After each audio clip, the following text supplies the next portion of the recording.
오늘 참 특별한 날입니다. 왜냐하면 우리 회복의 교회를 시작하고 외부 강사가 두 번째네요. 그죠? 우리 두 번째긴 한데 선교사님은 첫 번째입니다. 우리 회복의 교회 첫 우리 선교사님 오셔서 말씀을 전해 주시게 되는데 요르단 잘 모르는 동네죠, 그죠? 요르단에서 사역하고 계시는 선교사님이고요.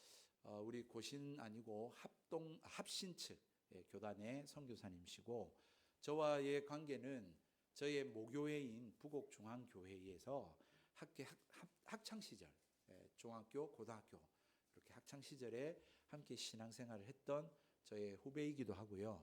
또 이렇게 피로는 아주 또 멀고도 가까운 그런 우리 친척도 되는 그런 우리 선교사님이십니다. 어쨌든 여러분 오늘 말씀 전해 주실 때 하나님의 마음들을 알고 또 뜻을 깨닫는 이 시간 되길 바랍니다. 우리 나오실 때 우리 박수로 환영하도록 합시다. 멀리 요르단에서 오셨습니다. 마우스만 주시면 될 것 같습니다. 요르단에서 10년간 사역했던 정영신 선교사입니다. 제가 초등학교 3학년부터 고3까지 부산에서 살았는데 그때 부곡중앙교회 다녔고 제가 3주 전에 부곡중앙교회 가서 설교를 하고 왔어요. 부곡동을 다시 쭉 돌아보면서 변함이 없는 42년 전에 이사 가는데 그때 살았던 집이 그대로 있고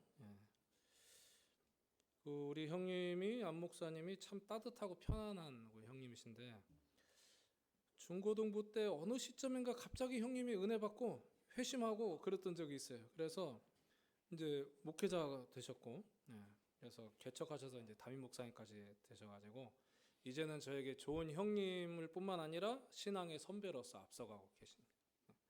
우리 회복의 교회 성도님들은 참 복 받으셨어요. 저 무슨 마우스 혹시 돼요? 안 돼? 그러면은 내가 우리 예성이한테 딱 이렇게 신호를 오른팔을 올리면은 예성이는 그때 탁탁 누르면 돼요. 자, 저 얼굴 받고 그 다음에 이렇게 하면 딱 넘기는 거. 요르단이 어디인지는 아십니까? 요르단은 중동에 있는데 늘 전쟁이 끊이지 않는 중동에 있습니다. 보면 보이죠? 이스라엘 옆에 쉽게 말하면 요르단에도 성경에 언급되는 지역들이 많이 있어요. 모세가 소천하기 전에 가나안 땅을 바라보는데 느보산에 올라가서 근데 이 느보산이 요르단에 있고 그리고 예수님께서 세례 받으신 장소가 요단강인데 요단강에서도 이스라엘 쪽이 아니라 요르단 쪽에 저희 고고학자들이 밝혀냈고 그 다음에 사해 바다가 있습니다. 저는 요르단에 살지만 요르단 사람보다는 요르단 바로 옆 나라인 시리아에서 온 난민들을 대상으로 사역하고 있거든요. 2011년에 시리아에서 내전이 나서 사람들이 시리아를 탈출해서 주변국인 요르단, 레바논, 터키, 또 유럽, 북미 이런 데까지 다 이제 피난을 갔는데 요르단의 시리아인들이 한 120만 명 정도 있습니다. 그런데 요르단에는 복음 증거의 자유가 없어요. 그리고 요르단에는 그 이제 기독교인이 한 2% 정도 있는데 그것도 주로 천주교와 정교인이고 개신교인은 훨씬 더 작죠. 그렇기 때문에 이 복음 전하는 것이 발각되면 추방되기도 하고요. 그래서 거리에서 전도하고 이런 거는 물론 상상도 못하고 주로 이제 선교사님들이 하시는 일이 가난한 사람들 도와주면서 혹은 영어나 컴퓨터, 태권도 이런 거 가르쳐주고 그러면서 복음 전할 기회를 모색하고 그러니까 참 전하기가 쉽지 않죠. 그런데 저희는 하나님의 특별한 은혜로 특별한 인도하심으로 복음을 충분히 지금 증거하게 됐어요. 나중에 얘기 드리고요. 우리 회복의 교회는 청년들과 청소년들이 많은 만큼 제가 어릴 때부터 어떻게 하나님께서 인도하셔서 결국 선교사가 되게 하셨나 이거를 제가 한번 말씀드리겠습니다. 우리 안 목사님 예전에 중고등부 저희 수련회로 오세택 목사님 주로 담당하셨잖아요. 그때 여름 수련회로 선교를 주제로 했던 거 기억나세요? 주제가 선교였는데 제가 중1 때 우리 목사님 중3 때 제가 처음 이제 수련회 참석하잖아요. 중1의 여름 수련회. 근데 주제가 선교. 이제 선배들이 그렇게 정하고 그래서 우리 오세태 목사님이 너무 기뻐하셨어요. 기특해 하시고. 그래서 각 조마다 한 분야를 맡아서 발표했는데 우리 조는 아프리카를 맡았어요. 그 인구가 얼마고 기독교인이 얼마고 뭐 이런 거 적고 조사해 가지고 전지에다가 큰 전지 옛날에 뭐 했지 않습니까? 거기 매직으로 써 가지고 앞에 붙이고 하는데 우리 조에서 그 선배님들이 저보고 발표를 해. 막내한 저에게. 아무것도 모르고 전 앞에 나가서 뭐 숫자 읽고 일시 백천만 원. 이 숫자 얼마나 길어요. 읽기도 어려운데. 그리고 제가 선교라는 게 아무것도 몰랐어요. 선교가 나가서 복음 전하는 거다. 요것도 몰랐어요. 한심하죠. 근데 앞에 나서 발표했다니까요. 그냥 몇 마디 짓거리고 왔습니다. 그리고 제가 어릴 때 이렇게 거리에서 외국인이 뭐 지나거나 이러면은 한 번씩 말 걸어보고 이런 관심이 좀 있었어요. 그리고 이제 대학교에 다니는데 대학교 다니고 이대로 공부하고 졸업하다 보면은 금방 취업 전선에 나가고 그러면은 취업하고 그럼 바쁘잖아요. 다른 거 뭐 못하고. 그래서 나 휴학해야겠다. 휴학하고 워킹 할리데이. 그냥 유학 가기에 뭐 이러긴 비싸니까 워킹 할리데이로 해서 일하면서 그냥 영어도 좀 배우고 타마나도 체험 이런 거 하면 해야겠다. 근데 그때 주로 간 데가 사람들이 호주, 캐나다 많이 갔거든요. 그런데 아주 소수는 이스라엘 갔어요. 왜냐면 이스라엘은 그때 이렇게 그때는 좀 안정적이었어요 나라가. 이렇게 테러 이런 거 별로 없이 99년이었으니까. 그래서 또 이스라엘이 또 성지잖아요. 우리 기독교인들은 한번 가보고 싶은. 그래서 거기로 갔어요. 그래서 거기에 뭐가 있냐면 키부츠라고 이스라엘에 한 270개 정도 키부츠가 있는데 거기에 자원봉사하러 외국에서 사람들이 막 몰려와요. 그래서 그러면 여기서 여기 이 나라 저 나라에서 오면 어떤 언어로 써야 돼요? 영어로 서로 소통해야 되잖아요. 그러면서 영어 배우러 가는 거예요 거기에. 그래서 저는 거기를 선택했고 이스라엘 그리고 그러기 위해서 아르바이트를 몇 달 하고 비행기값 벌고 해가지고 간 거예요. 그래서 가면서 또 중동이니까 거기서 이제 중동 지역에 대해서 관심이 자연스럽게 생겼죠. 그리고 갔다 와서 이제 복학을 해서 학교를 다녔는데 좀 더 영적으로 진지해지고 싶었어요. 그래서 이제 복학하고 왔으니까 나이가 많은데 CCC 한국 대학생 선교회 거기에 들어갔습니다. 보통 이제 그런 데는 뭐 1학년 때 들어가죠. 근데 저는 한국 나이로 26살 때 갔어요. 그러니까 3학년 때 다 순장님들이 다 저보다 동생들이죠. 그런데 함부로는 그 동생들이 순장님들이 저에게 형님 이번 여름에 선교 한국이라는 거 한다는데 한번 갑시다. 왜냐면 선교 관심도 없고 그런데 형 거기 가면 불 받는데요. 그래서 그냥 은혜 받으러 갔어요. 선교 관심 있어서 간 게 아니고. 근데 가서 맨 앞자리에 앉았어요. 그때 지금보다 훨씬 더 규모가 컸습니다. 지금은 인구도 줄고 선교 관심도 작아서 선교하고 가면은 그냥 이번에 사랑의 교회에서 하는데 뭐 다 차지도 않았어요. 근데 그때는 잠실체육관 꽉 찼죠. 실내 체육관. 거기서도 앞에 자리 놓고. 그런데 맨 앞에 가서 앉았어요. 우리 같이 간 형제들 2명이랑. 그래서 정말 은혜 받았어요. 그래서 하나님을 섬기지 않고 알지도 못하는 민족들이 주님을 믿게 되고 주님께 찬양하는 그런 어떤 좀 비전이 좀 그려지고. 그래서 또 마지막 날 헌신하잖아요. 그래서 선교 헌신하겠다 뭐 이렇게 장기 선교에서 헌신하게 썼어요. 뭐 그 말은 그냥 일단 내가 꼭 뭐 목사 되고 이렇게 안 해도 뭐 전문인 선교도 있잖아요. 뭐 일하면서 또 부담 없잖아요. 몇 년간 나갔다 오면 되고 체크 표시하고. 그 다음에 이제 대학을 다니고 직장 생활을 좀 했습니다. 그런데 마음 한켠에는 옛날에 헌신한 것도 있고 선교에 대한 마음이 있었어요. 어떻게든 좀 쓰임 받고 싶다. 그래서 코이카 이래로 통해서 외국 나가는 거 그런 것도 좀 알아보고 이랬어요. 그러다가 우연히 중동 선교회라는 곳이 있는데 홈페이지에 정말 우연히 들어가게 되는데 거기 게시판에 중동에서 미군 부대 안에서 일하면서 뭐 이렇게 좀 선교하고 이럴 사람 이렇게 뽑더라고요. 그래서 한번 그 일을 알아보러 갔어요. 그를 알아보러 갔는데 그때 알아보러 저랑 이제 한 3명인가 있었는데 그때 그 중에 한 분이 김선일 씨라고 여러분들 나중에 제가 설명하면 기억날 겁니다. 김선일 씨라고 있었어요. 그래서 김선일 씨는 그때 그렇게 한번 아랍으로 그 선교에 가고 그 다음에 바로 후에 6월달에 2003년 6월에 이라크로 출국했고 저는 조금 더 있다가 9월에 출국했거든요. 그런데 이제 이라크로 가기 전에 한국에서 두바이에 그 회사 본사가 있으니까 거기 갔는데 두바이에 가니까 저는 한국에서 이라크 가러 간다고 교회에 다 광고하고 왔는데 근데 지금 당장 아프간에 사람이 필요하게 됐다. 그래서 아프간으로 갔거든요. 김선일 씨는 이라크로 가고 그렇게 됐어요. 그런데 이제 아프간에서 일하면서 또 업무가 너무 많고 영적으로 갈급해서 제가 이제 한 1년 좀 되기 전인데 이제 나와야겠다. 철수를 결심했어요. 그리고 이제 철수하고 시리아랑 터키를 혼자서 한 달간 여행하고 2004년도에 그다음에 필리핀에 나는 한국에 안 가고 필리핀에 성경 통독 공동체 생활하러 갔거든요. 갔는데 필리핀 도착해서 3일 후에 그 김선일이라고 아까 말씀드린 그분이 이거 아프간에서 제가 직접 찍은 사진들이에요. 아프간에 있고 아프간에 미군 부대 안에서 살았고 그다음에 김선일이란 분이 피랍이 된 거예요.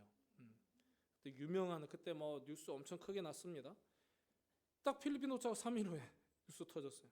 그래서 제가 이게 딱 정황상 제가 회사 퇴직하겠습니다. 그랬을 때 그 사장님이 이제 장로님이신데 일을 통해서 뭐 선교도 좀 후원하고 이런 분인데 저보고 이라크로 갈 준비해 놨으니까 본사 들어와서 이라크로 가라 그랬어요. 제가 아닙니다. 저는 이 일 지쳐서 이제 영적으로 갈급해서 못하겠고 필리핀에 가서 성경 읽으러 갈 겁니다. 그런데 정황상 제가 이 자리에 들어갈 뻔했어요. 이 형님이 임선일 형님이 일하는 이분도 퇴직하려고 그랬거든요. 제가 이 자리에 보내려고 그랬던 거예요. 근데 제가 갔으면 제가 이 자리에 이렇게 참수당할 자리에 갈 뻔했는데 아직 저는 순교할 그릇이 안 됐던 것 같아요. 이 형님은 김선일 우리 씨는 더 이렇게 저보다 더 헌신됐고 그릇이 됐기 때문에 불러가신 거예요 먼저. 그리고 저는 이제 필리핀에서 성경을 읽고 한 1년 반 정도 그렇게 있다가 이제 한국에 들어와서 신학대학원 들어가고 교회들을 섬기기 위해서 목회자가 됐어요. 제가 이 선교사가 되기까지의 과정을 보세요. 저는 처음부터 선교사가 되기로 큰 마음을 먹고 믿음이 충만했던 게 아니에요. 넘겨보고.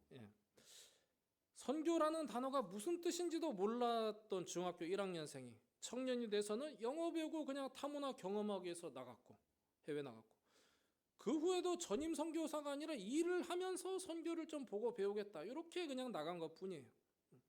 제가 하고자 하는 말은 하나님께서 저처럼 평범한 사람도 하나님 나라의 사역에 동참하게 이끄신다는 거예요. 특별한 자들만 목회자나 선교사로 쓰임받는 것이 아닙니다. 선교사가 자신의 모습을 본다면 한없이 부족하고 부끄럽습니다. 선교사 되기 전에도 후에도. 그러나 평생 그 부족함을 안고 갈 뿐입니다. 부족하기 때문에 주님 앞에 더 겸손하게 무릎 꿇고 주께서 이런 자를 통해서도 일하시도록 그리고 동시에 나를 더욱더 거룩한 자로 변화시켜 달라고 한 걸음 한 걸음 기도하면서 가는 것이 선교의 여정이에요. 여러분 중에 혹 타민족에 대한 관심이 많고 선교에 어떻게든 쓰임받고 싶은데 나는 믿음도 부족하고 공부도 영어도 별로 잘하지 못하고 과연 쓰임받을 수 있을까? 그런데 선교 외에 다른 것은 눈에 잘 안 들어와요. 그런데 선교사 되기에는 내 자신이 너무 부족하죠. 혹 목회자가 되기에도 목회에 관심 있는데 내가 너무 부족해요. 저 그런 고민 많이 했거든요. 그렇다면 먼저 하나님께 그분의 뜻을 보여달라고 기도해 보십시오. 그리고 하나님이 막지 않으신다면 한번 발걸음을 떼어 보십시오. 그러면 주께서 어떤 방향으로든 인도해 주실 거예요. 오히려 하나님께서는 부족한 자를 쓰세요. 부족한 자는 하나님 앞에 무릎 꿇고 사람 앞에서도 겸손하기 때문이죠. 오늘 성경 본문으로 한번 돌아가서 한번 봅시다. 본문을 먼저 읽어봅시다. 같이 읽어봅시다. 시작. 주의 성령이 내게 임하였으니 이는 가난한 자에게 복음을 전하게 하시려고 내게 기름을 부으시고 나를 보내사 포로된 자에게 자유를 눈먼 자에게 다시 보게 함을 전파하며 눌린 자를 자유롭게 하고 주의 은혜의 해를 전파하게 하려 하심이라 하였더라. 아멘. 예수님께서 하신 이 말씀은 이사야 61장을 인용한 것인데요. 이사야 61장은 어떤 배경으로 쓰여졌는가 하면 유다가 바벨론에게 멸망해서 많은 사람들이 바벨론으로 포로로 끌려갔죠. 거기서 무려 몇 년 포로 생활? 70년. 우리나라 일제 몇 년간 그 점령당했죠? 36년. 맞죠? 근데 거의 2배예요. 그러니까 그 2배면 우리나라도 일본이 와서 막 일본어 쓰게 하고 막 이랬잖아요. 그런데 이 사람들은 더군다나 바벨론도 끌려갔어요. 그거 어떻게 했어요? 그리고 그 70년 동안 완전히 이스라엘은 황폐해졌죠. 그리고 예루살렘 성전과 성벽이 황폐해졌어요. 그래서 다시 이제 포로에서 돌아왔는데 70년 동안 있다 돌아왔는데도 길에는 병든 사람, 가난한 사람 투성이었어요. 그리고 가난한 사람은 어때요? 빚지고 빚을 못 갚으면 노예가 되고. 즉 포로에서 해방돼서 자유가 주어졌지만 막상 생활 형편은 여전히 포로 같은 궁핍한 생활이었어요. 그리고 아까 말씀드렸다시피 우리는 36년인데 70년간이나 포로 생활을 했기 때문에 이들의 정체성이 막 혼란이 왔어요. 과연 하나님은 살아계신가? 살아계신다 해도 우리와 함께 하시나? 우리는 여전히 하나님의 백성인가? 그리고 70년 동안 신앙심이 약해질 수밖에 없었어요. 다니엘서에 보면 느부갓네살 왕은 모든 사람들이 금신상 앞에 절하게 했고 다리오 왕은 왕 외에는 그 누구에게도 기도하지 말라고 명령을 내렸거든요.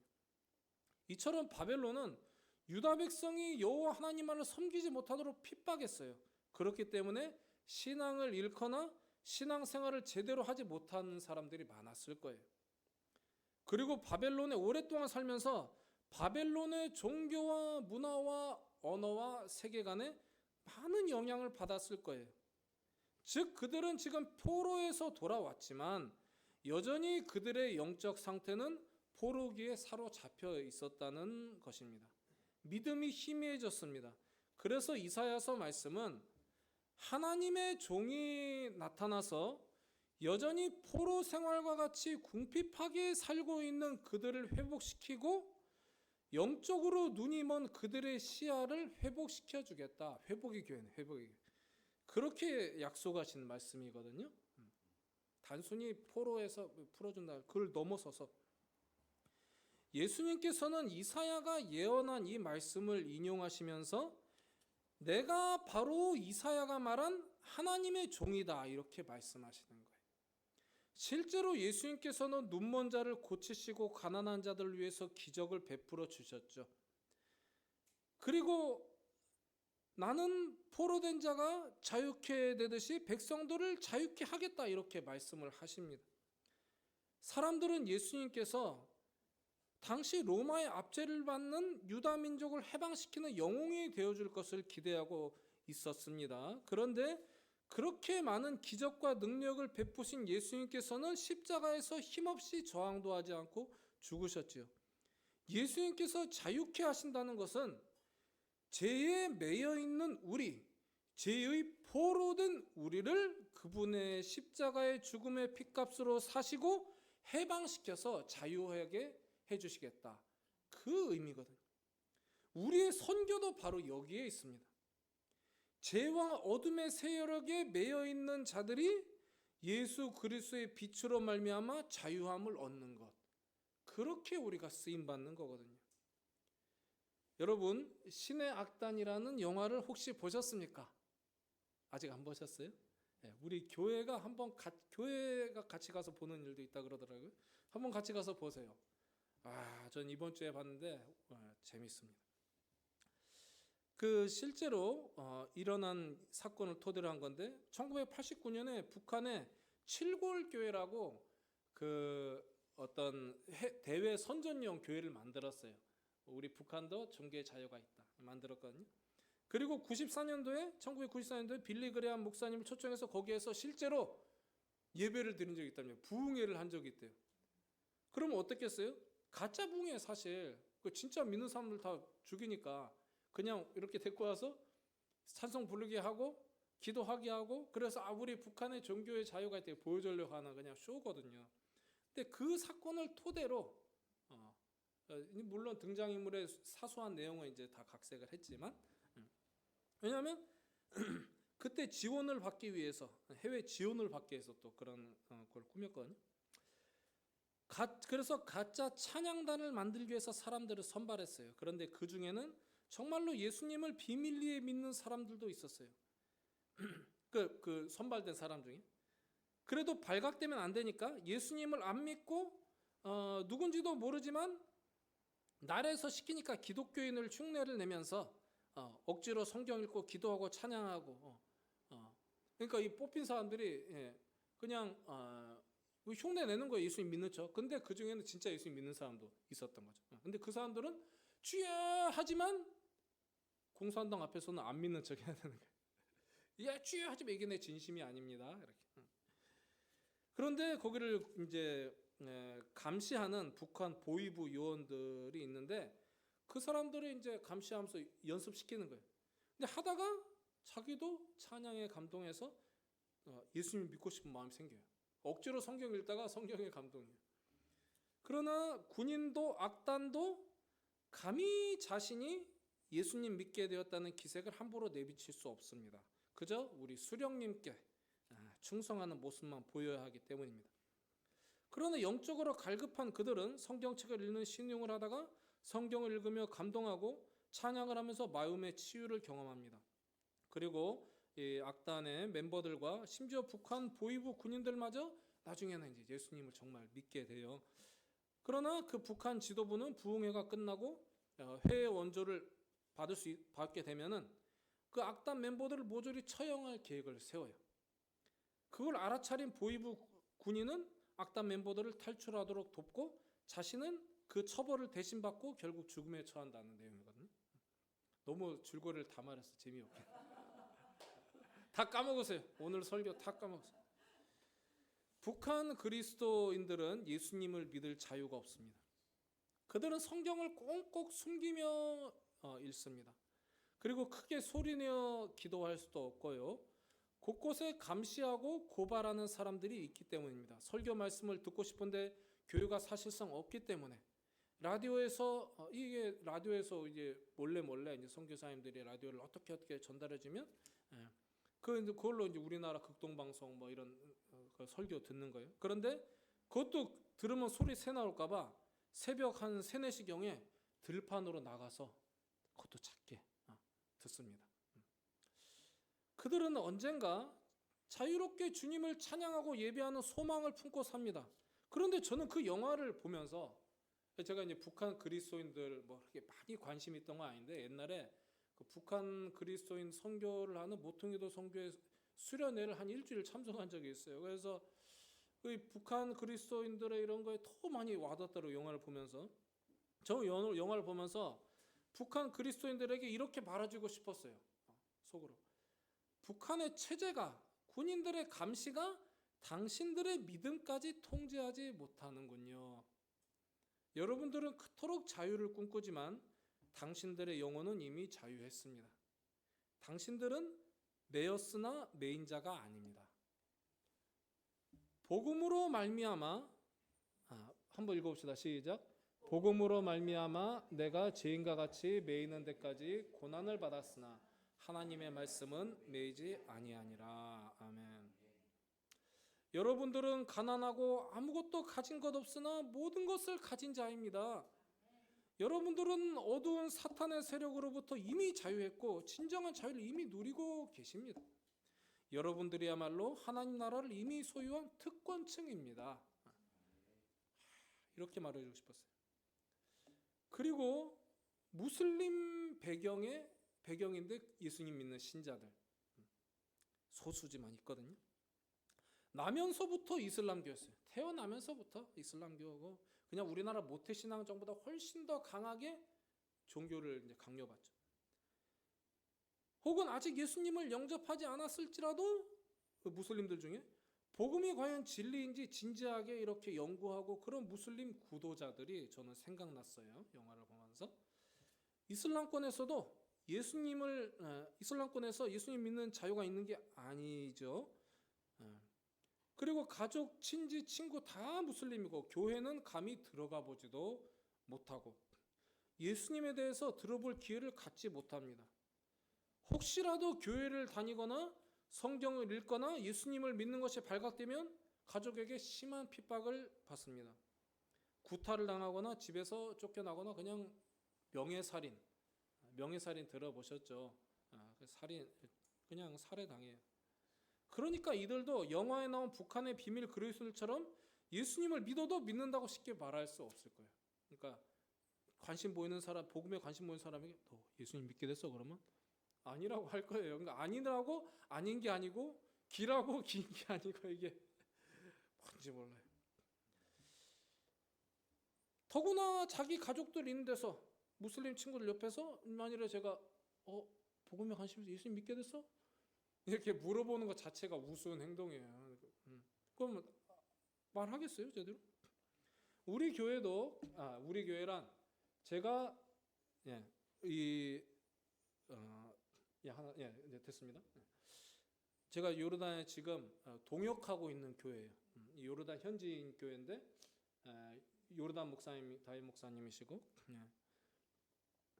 여기가 우리 집에서 옥상에서 찍은 사진인데, 이 교회에서 청소년들 대상으로 축구 클럽을 운영하는데 거의 100명 정도 등록돼 있어요, 애들이. 그 기독교인 애들이 아니고 시리아 난민 무슬림이에요. 다 무슬림인데 그 축구한다 그러니까 한다 모여가지고. 그런데 그 청소년들 대상으로 또 너희들 중에 혹시 성경에 관심 있는 애들로 와라. 그래야 성경 공부반 또 있어요. 그거는 한 10명, 20명 이렇게 오고요. 그런데 그 친구들 그 중에서 또 그 성경 공부 나오는 친구들 중에서 또 몇몇 친구들은 주일 예배 시간 때도 나와요. 기존의 요르단 기독교인 청소년들보다 그 친구들이 더 잘 나와요. 그리고 그들도 집에서는 전혀 예수님 믿는 척을 할 수가 없죠. 그럼에도 어떤 20살 된 청년은 예수님 믿는 것을 가족들이 눈치챘어요. 그리고 눈치챘고 어쩔 수 없이 믿는다고 얘기했어요. 그런데 이 친구의 가정이 아주 이슬람 신앙이 강성인 아주 극단주의 집안이에요. 더군다나. 그래서 부모님이 이 청년을 큰형의 집으로 보냈어요. 큰형의 이제 결혼에 따라 살고 있으니까 큰형 집으로 보냈어요. 큰형이 아주 강성한 무슬림인데 그 큰형을 통해서 다시 무슬림으로 교화되라고 보낸 거예요. 그런데 며칠 동안 형의 집에 살면서 가끔 가다가 이제 그 메신저로 소식을 우리 교회에 알리는 거예요. 오늘은 형이 뭐 이슬람의 이런 교리를 읽어보라고 얘기했다. 오늘은 아무 말 안 하고 막 이러더라. 그러다가 조금씩 그러다가 며칠 있다가 형 집에서 그냥 탈출해서 나왔어요. 나 집에 돌아왔는데 돌아오니까 이 작은 형이 때리고 구타하고 심지어 전기로 고문을 하려고까지도 막 했어요. 그래서 전기줄로 막 맞았는데 얼마나 많이 맞았던지 사진을 봤는데 양쪽 팔이 시뻘게 정도로. 그래서 집을 도망쳐 나와서 교회에서 막 좀 살고 막 이랬는데 그러다가 길에서 그 작은 형이 발견했어요. 발견하고 잡아가려고 했는데 그래서 거리에서 막 잡아가려고 그러고 얘는 안 잡히려고 소리를 지르고 소동해서 경찰서에 가게 됐어요. 근데 경찰서에 가서 이 친구가 뭐라고 그러냐면 꾸란의 한 구절을 인용하네요. 꾸란에 종교를 강요하지 말 이런 구절이 하나 있거든요. 그걸 언급해요. 감히 꾸란, 이 사람도 꾸란 신성시한데 그런 구절 있으니까 종교 강요하면 안 된다고 또 성인에게 나이가 14세 이상 됐으니 그래서 경찰들이 어쩔 수 없이 풀어줬어요. 그리고 이 가족에게도 이렇게 강요하면 안 된다. 꾸란을 인용했으니까. 그래서 나와서 얘는 이제 그 다음부터 아예 교회에서 어떤 거처를 다른 도시에 마련해서 거기에서 혼자 살고 있어요. 상황이 이렇기 때문에 무슬림들에게 복음을 증거하면서 예수님을 영접하라고 재촉하면 안 돼요. 그리고 예수님을 믿냐 안 믿냐 자꾸 물어보는 것도 더군다나 옆에 누가 있으면 그거 별로 좋지 않아요. 만일 예수님을 정말 믿고 싶다 하더라도 있으면 옆에 사람들이 있으면 믿겠다고 하겠습니까? 그리고 그들이 혹 예수님을 믿는다고 말해도 선지자 중에 한 명으로 믿는다고 하는 걸 수도 있어요. 왜냐하면 그 꾸란에도 예수님에 대해서 많이 나와요. 무함마드보다 더 많이 나와요. 그런데 성경에 있는 예수님의 이야기보다 조금 왜곡된 기록들이 많아요. 그렇기 때문에 예수님 아까 제가 말해요. 믿는다고 해도 믿는 게 아니고 안 믿는다고 말해도 안 믿는 게 아닐 수가 있다. 믿는다고 말해도 그들의 선지자 중에 하나로 믿는다고 말했기 때문에 이 사람 예수 믿는다고 했어. 내가 영접시켰네. 나 열매 얻었다. 좋아할 거 아니에요. 그게 별 의미가 없어요. 영접 초청하는 거. 그거보다 더 중요한 것은 그들에게 하나님의 말씀을 충분히 들려주는 거라고 생각합니다. 예수님은 이 땅에 오실 것이 예전부터 예언되었고 그분이 어떤 분이시고 어떤 말씀과 기적을 행하셨는지 예수님의 십자가와 부활이 무슨 의미가 있는지를 충분히 전해주는 게 더 좋아요. 이 사람들은 무슬림이었다가 예수님을 믿게 된 형제들인데 이들은 시리아 난민이 아니에요. 그렇다고 요르단 사람도 아니에요. 요르단에서 태어나고 자랐고 어머니가 요르단 사람이지만 아버지가 이라크인이라서 요르단 국적을 가질 수가 없어요. 그리고 아버지가 이 친구들이 어릴 때 아들을 버리고 그냥 떠나버렸어요. 중동은 그런 사람 맞습니다. 근데 이라크 국적으로 등록을 시키고 떠난 것도 아니에요. 그런데 이 요르단은 어머니가 아니고 아버지 국적으로 따라가거든요. 그러니까 이 친구들은 지금 어떤 국적도 없어요. 요르단에서 태어나서 지금까지 살았지만 요르단 국적 없고 이라크 국적도 없고 시리아 난민도 아니고. 그러니까 나라에서 최소한의 주는 어떤 권리, 도움 받을 수 없어요. 그런데 인터넷을 통해서 동생이 오른쪽에 여기가 동생이 먼저 예수님을 믿게 됐는데 근데 형이 그래서 동생한테 잔소리 막 했죠. 막 뭐라 그러고. 그런데 어느 날 형이 몸이 아프게 됐어요. 병원에 가고 이런저런 약을 먹어도 낫지 않고 몸무게가 점점 줄어가는 거예요. 무섭죠.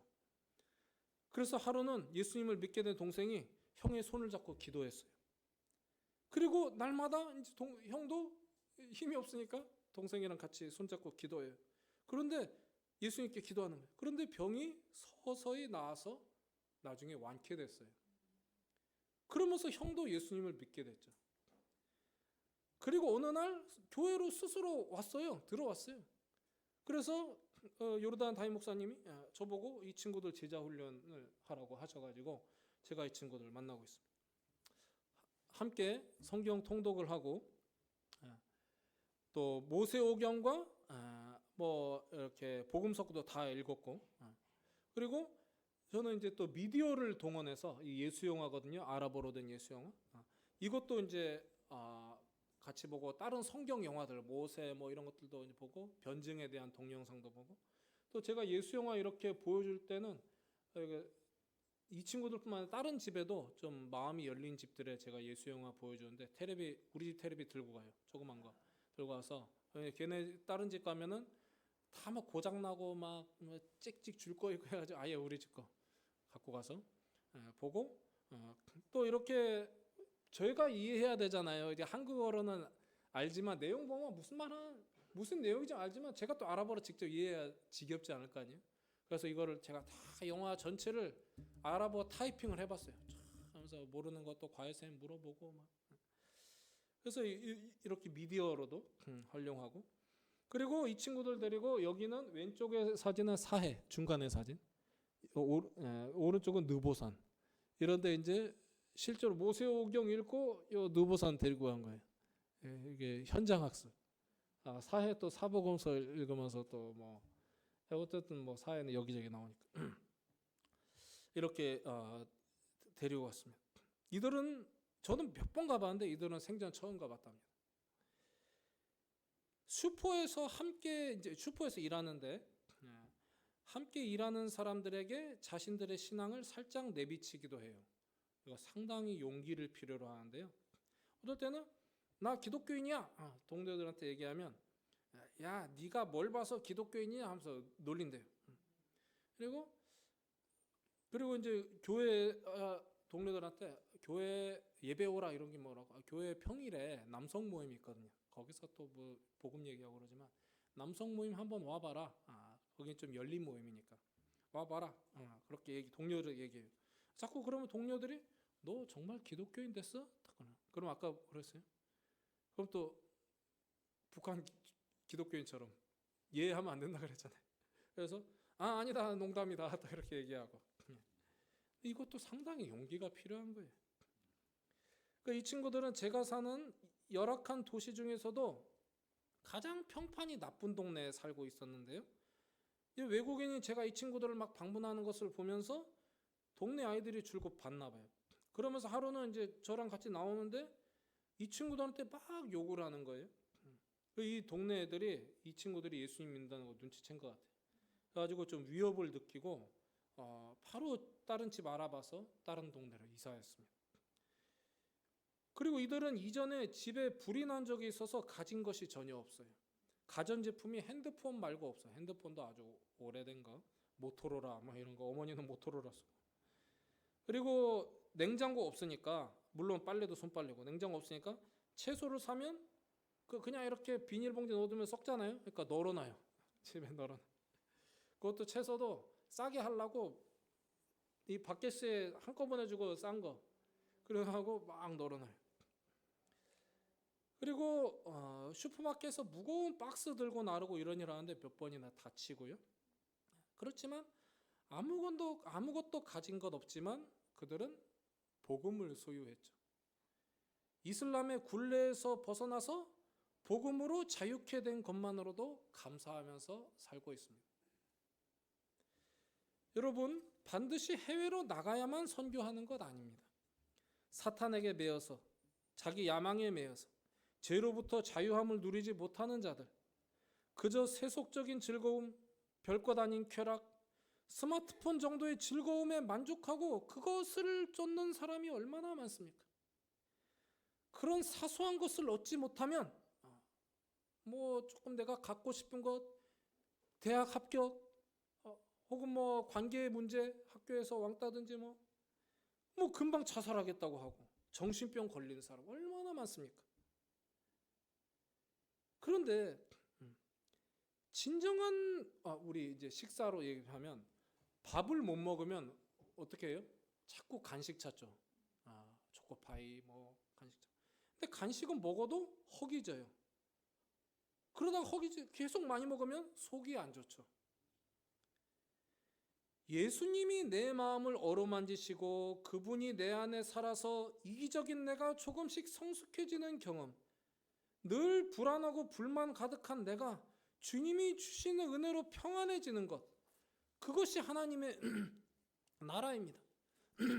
죄와 어둠의 세력과 세상적인 즐거움에 매인 자들이 하나님의 말씀과 그분의 평안으로 해방되도록 도와주는 것, 그것이 선교예요.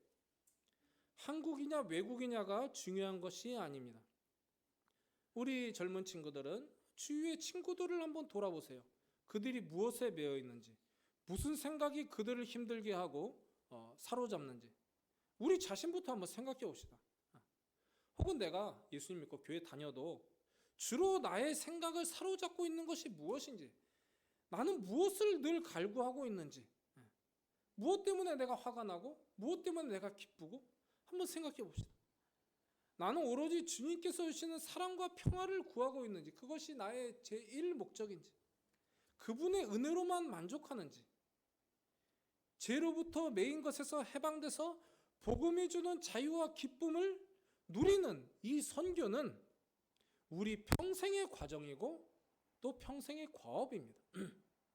나 자신에 대해서도 나 자신도 내가 선교하는 거예요.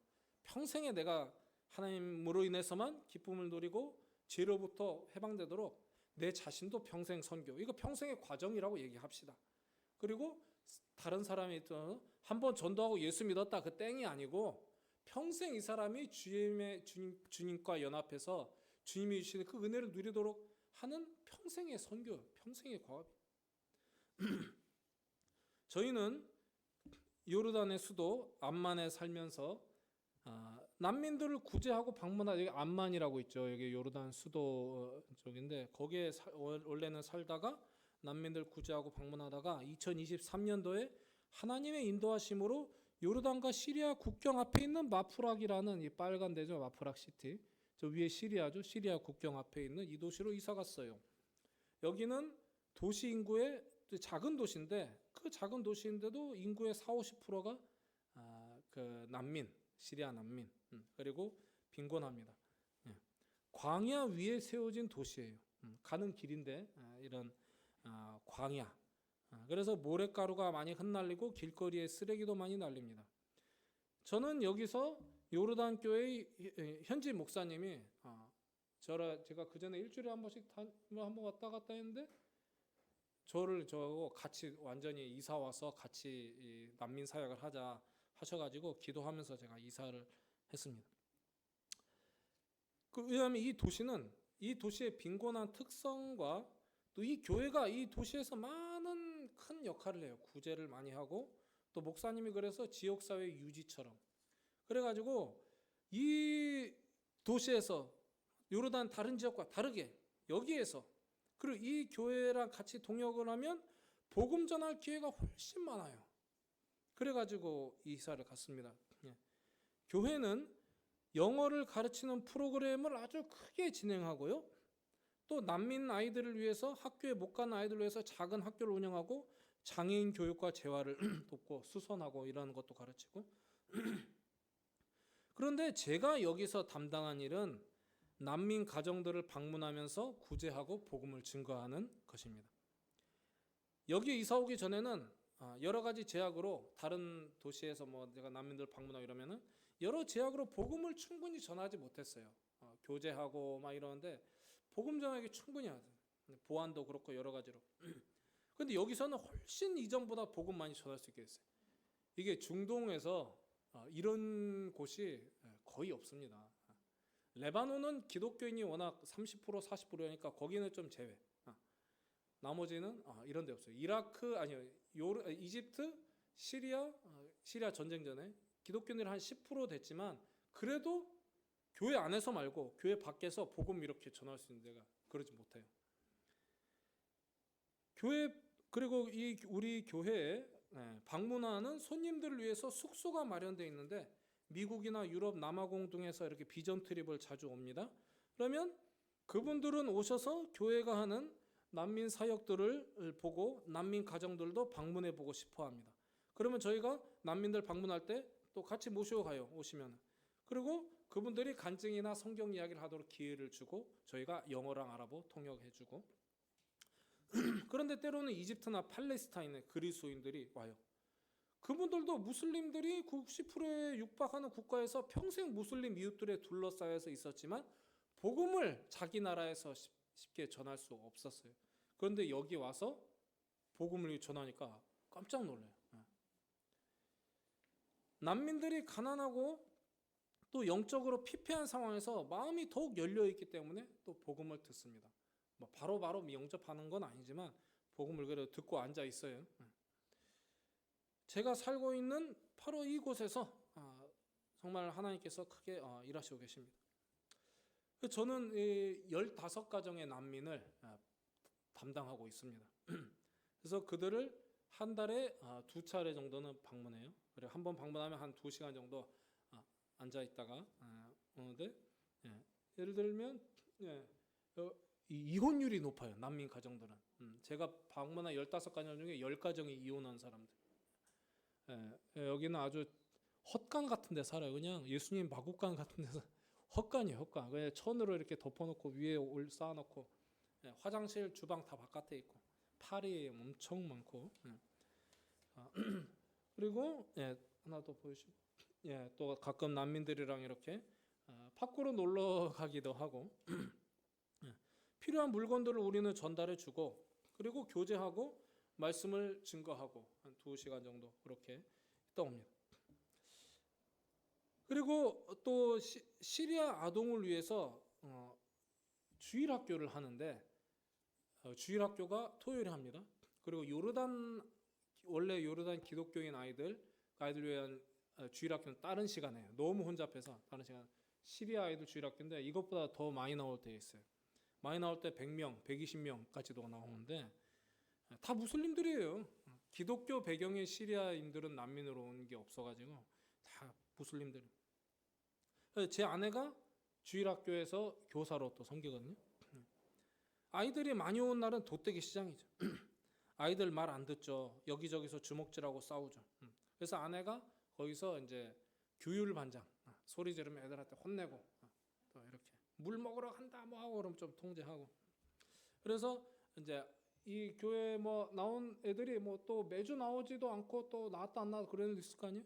그래서 어쨌든 아내의 얼굴을 알잖아요. 그러니까 거리에 우리가 돌아다니다 보면은 껄렁껄렁한 애들이 오다가 저 녀석들이 또 우리한테 오면서 인종차별하고 시비 걸겠구나 하다 보면 딱 앞에서 오면 우리 아내 알아보고 인사해요. 우리한테 시비 안 걸고. 그리고 예배 시간 교회 안에 그리고 교회 오면은 예배 끝나고 샌드위치 하나씩 주고 또 교회 안에 놀이터 미끄럼틀 이런 게 좀 있거든요. 그래서 또 많이 오기도 하죠.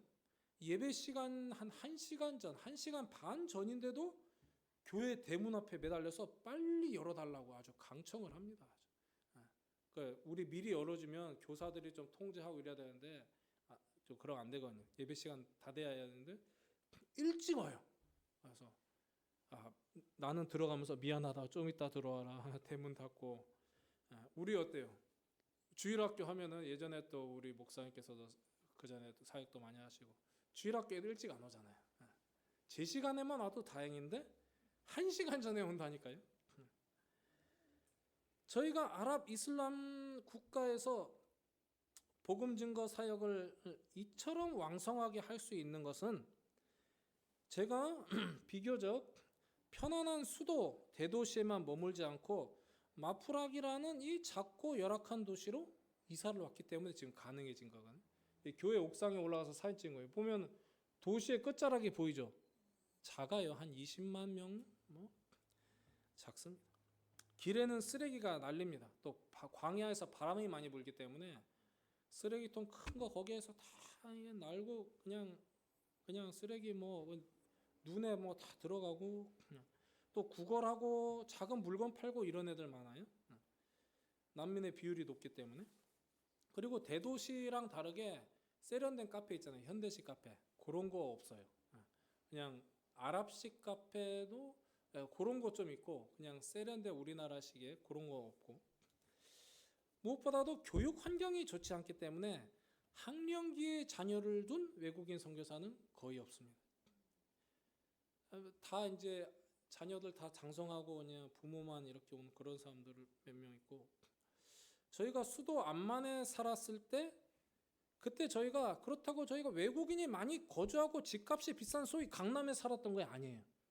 근데 대부분 이제 한국 선교사들은 우리나라 치면 한 강남구 송파구 이 정도 그 정도 사는데 우리는 그게 아니고 딱 중산층 사는 동네에 살았어요. 그리고 아이들도 국제학교, 선교사 자녀학교 영어로 다 수업한 선교사 자녀학교 보는 게 아니고 우리 동네에 있는 이제 현지인 학교 보냈습니다. 100% 요르단 아이들이 다니는 그런 데 다녔어요. 그럼에도 불구하고 이 도시로 이사 오는 것은 또 결단이 필요한 거예요. 이 도시에는 현지인 학교 하나밖에 없죠. 현지인 학교. 왜냐하면 시골 아이들이 더 거칠기 때문에. 그리고 이 학교가 또 거칠어서 또 유명해요. 옛날에 여기에 보냈던 선교사님 선교사님 중에 자녀들 힘들어서 또 안 보내고. 그리고 우리 아이들이 암만에서 다녔던 현지인 학교는 그래도 수업을 영어로 한 50-60%는 수업을 했는데 시골에 있는 데는 100% 아랍어로만 하니까 우리가 또 도와주기도 쉽지 않잖아요. 근데 한 가지 좋은 점이란 학비가 매우 저렴하다. 매우 저렴하다. 그래서 그렇지만 우리가 기도하면서 우리가 이사하는 것이 하나님의 뜻임을 확신하고 이사를 왔습니다. 그런데 이사 온 첫 해 우리 예빈이가 당시 6학년이었는데 처음에 그 첫 해에는 고생을 좀 했어요. 특별히. 자, 다음. 학교에서 아이들이 텃세 부리고 동양인 인종차별도 많이 겪었습니다. 이 그림은 전 세계 선교사 자녀들의 미술 대회에 그러니까 각자 그려서 그 그림을 우편으로 미국으로 보내요. 이거 주관하는 단체. 그러면 전 세계 선교사 자녀를 대상으로 했죠. 거기서 이제 출품했는데 우리 예빈이가 이제 몇 명 당선됐어요. 그 중에 이제 이렇게 뽑혀가지고 그래서 상금도 $300 받고. 이 내용이 무슨 맞나? 소망을 주제로 한 미술 대회인데 예수님께서 외로운 우리 예빈이의 손을 잡아서 위로해주시고 다른 무슬림 아이들의 등도 토닥이시면서 사랑하신다. 그런 소망을 그렸는데 하루는 아이들이 이슬람 신앙을 고백을 따라하라고 학교에서 그랬는데 예빈이가 애들한테 나는 나는 당신을 사랑합니다 이렇게 얘기했대요. 애들한테. 그 장면을 떠올리면서 예빈이가 그렸어요. 그래서 매일 아침에 학교 갈 때마다 제가 이제 같이 우리 뭐 짧은 거리니까 이제 도보로 데려다 주는데 아이들이랑 잘 지낼까 조마조마하면서 기도해 달라 그러면서 등교하고 또 가족끼리 산책을 하다 보면 동네에서 애들이 또 인종차별하고 막 이런 거 경험하고 그래서 또 거리에서 애들이 나쁜 말 또 하잖아요. 우리는 특정 욕설만 우리로 XX 이런 것만 알아듣는데 이 아이는 더 많이 알아듣으니까 학교에서 온갖 말 다 한 거 다 들으니까 아빠 쟤들이 지나가면서 우리한테 지금 나쁜 말 한 거거든. 저는 모르고 웃으면서 지나간. 그러게. 그 이제 알아보면 이제 되게 이제 잘하게 됐죠. 이처럼 선교에는 대가 지불이 필요해요. 한번 읽어봅시다. 시작. 우리가 하나님의 나라에 들어가려면 많은 환난을 겪어야 할 것이니라. 제가 요르단으로 파송받아서 오기 직전에 시리아 난민들이 보트를 타고 바다를 건너가다가 그러다 보트가 뒤집혀서 사람 죽고 그런 뉴스 많이 보셨죠. 근데 가장 유명한 그 사진이 있어요. 가장 유명한 장면은 왼쪽 위에 시리아 난민 아이가 이렇게 익사당해서 그래서 바닷가의 모래 위에서 엎드려 자는 익사당해서 시체가 떠밀려 와서 해변가로 이렇게 자는 듯한 저게 아주 유명해서 저 사진으로 많은 사람들의 심금을 올리고 시리아 난민에 관심 갖고 그럼 제가 이제 이게 저의 선교 프로필 작성해서 이제 협력 교회들에게 보내주고 막 그런 프로필에 이 첫 장면이에요. 그 PPT 첫 장면. 저 사진을 넣었어요. 난민들의 비참한 현실을 알리기 위해서죠. 우리 아이들 사진 있고. 그런데 제가 요르단으로 가서 2년 정도 지났을 때, 이제 거주 비자가 없이 지금 잠깐 임시 비자로 이렇게 거주하고 그랬을 때는 비자 기간이 뭐 6개월을 끝나면 외국으로 잠깐 나갔다가 와야 됩니다. 그게 나갔다 오는데 저가 항공이 생겨가지고 성경에 나오는 구브로라는 데가 있어요. 사도행전에 구브로. 요즘 말로는 뭐 키프로스 혹은 사이프러스. 그걸로 저가 항공에서 갔어요. 근데 거기에 숙소에 풀장에서 우리 아들이 빠진 거예요. 물에 빠졌어요. 저 조그만 애가 아들이. 그래서 빠져서 그 사이프러스에 아는 사람도 하나도 없고 한국인도 거의 없고 거기에 그 병원에 18일간 투병을 했어요. 그러다가 결국에는 소천했습니다. 저 아이인데 저 아이가 시리아 아이의 자리를 대신하게 됐죠. 익사에서 했어요. 그리고 이제 우리 프로필도 그 다음에 이제 아이가 소천하고 그 당시 아내가 임신 8개월 아이 소천한 사건 이후에 50일 후에 이 아이가 지금 저 아이가 태어나요. 이름이 좀 바뀌었죠 이제. 자기 형이랑 똑같이 생겼어요. 진짜. 과장 안 하고 95%, 과장 더 섞으면 99% 똑같이 생겼어요. 근데 그 아이의 이름은 소천한 아이의 이름은 하일, 하나님께서 일하신다는 생각을 주셔서 하일로 지었어요. 그런데 요르단에 와서 보니까 사람들이 하일은 아랍 이름이라는 거예요. 저는 모르고 지었는데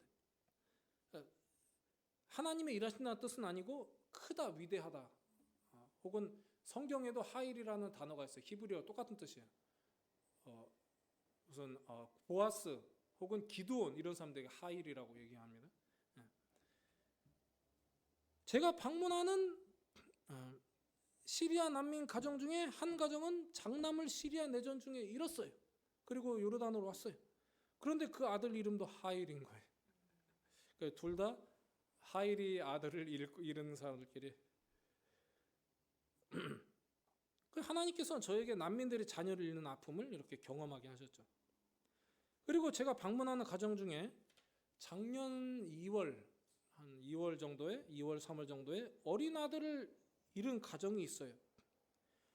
그 가정은 농장을 지키는 일을 하고 있었는데 만 5세가량의 큰아들이 농장 안에 있는 못에 빠져서 세상을 뜨고 말았어요. 그냥 그날부로. 숨진 아이는 저희 아들이 갑작스레 익사사고로 소천한 당신 아이와 비슷합니다. 아이의 아빠는 깊은 절망 속에 빠져 있습니다. 불면증이 와서 하루에 2시간밖에 자지 못하고 그러다 보니까 위장병도 생겼습니다.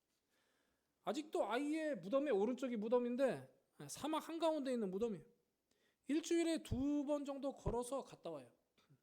땡볕에, 중동의 그 낮에 땡볕에 거리가 한 6km, 6km를 걸어갔다가 다시 6km를 걸어서 돌아와요. 왜 가냐? 올리브 나무까지 몇 개 꺾어놓고 그거 심어놓고 물 자라게 한다고. 물 자라서 무덤에. 그런다고 자랄지 모르겠습니다. 근데 하는데 그래서 저희는 그 전에 방문했을 때는 우리의 이런 아픔을 얘기하지 않았다가 이런 일 당하고 장례식 가고 그러면서 우리도 사실은 당신과 같은 일을 겪었다. 그렇지만 하나님의 위로로 깊은 절망에 빠지지 않고 회복돼서 지금은 이렇게 아무렇지도 않게 잘 살고 있다 말해줬어요. 그러니까 우리를 보는 눈빛과 자세가 그전과 완전히 달라졌습니다. 이제 말씀을 들으면 더 잘 듣고 우리 앞에서 이 눈빛이 달라졌어요. 이렇게 하나님께서 저희 아픈 경험을 통해서 그들을 이해하고 그들을 위로할 수 있도록 하셨어요. 성경 구절 한번 다 같이 읽어봅시다. 시작. 한 알의 밀이 땅에 떨어져 죽지 아니하면 한 알 그대로 있고 죽으면 많은 열매를 맺느니라. 아멘. 아까 제가 이라크에서 테러리스트들에게 참수당하신 김선일 씨도 그렇고 우리 아들 하일이도 그렇고 한국에 복음을 전하러 오신 선교사님들과 그들의 자녀들의 그 한 알의 밀알이 떨어져서 열매를 맺고 있습니다. 선교에는 이처럼 대가 지불이 따라요. 그러나 이런 저와 같은 선교사들의 대가 지불이 얼마나 클까요? 우리 웩선교회의 창립자이며 중국과 인도와 아프리카 콩고에서 사역했던 C.T. 스터드는 이렇게 말합니다. 함께 읽읍시다. 예수 그리스도께서 하나님이시며 그분이 나를 위해 죽으셨다면 그분을 위한 나의 어떤 희생도 결코 크다고 할 수 없다. 즉 이 C.T. 스터드는 우리가 예수님께 헌신하고 희생해야 된다 강조하지만 우리가 하는 어떤 희생도 주님이 우리를 위해서 희생하신 것에 비하면 아무것도 아니다. 이렇게 얘기하거든요. 그렇기 때문에 우리는 내가 뭔가 고생한다, 남들보다 더 희생한다는 생각이 들면 빨리 예수님의 희생을 생각해야 합니다. 우리가 예수님의 희생에 동참하기에 그 영광에도 동참할 것을 믿고 기쁨으로, 감사함으로 헌신하고 기꺼이 손해와 희생을 자발적으로 취하는 데까지 나갈 수 있습니다. 성경 구절 시작. 오히려 너희가 그리스도의 고난에 참여하는 것으로 즐거워하라. 이는 그의 영광을 나타내실 때 너희로 즐거워하고 기뻐하게 하려 함이라. 주님께서 십자가에서 운명하시기 직전에 어떻게 말씀하셨습니까? 다 이루었다. 이렇게 말씀하신 것처럼 우리가 치러야 할 대가를 이미 다 지불하셨어요. 그때 다 이루시면서 지불하셨어요. 우리가 삶에서 겪는 여러 고통을 이기실 힘도 이미 주셨어요. 그러므로 우리가 하나님의 나라를 위해서 수고하고 헌신하고 남들보다 더 고생해도 내가 한 것이 아니요 오직 나와 함께 하신 하나님의 은혜임을 우리는 고백할 수 있습니다. 우리 그런 하나님의 은혜가 가득하신 우리 교회 회복의 교회가 되시기를 주님의 이름으로 축원합니다. 함께 기도하겠습니다. 하나님 아버지, 주께서 당신의 크신 은혜와 희생으로 우리를 구하셨습니다.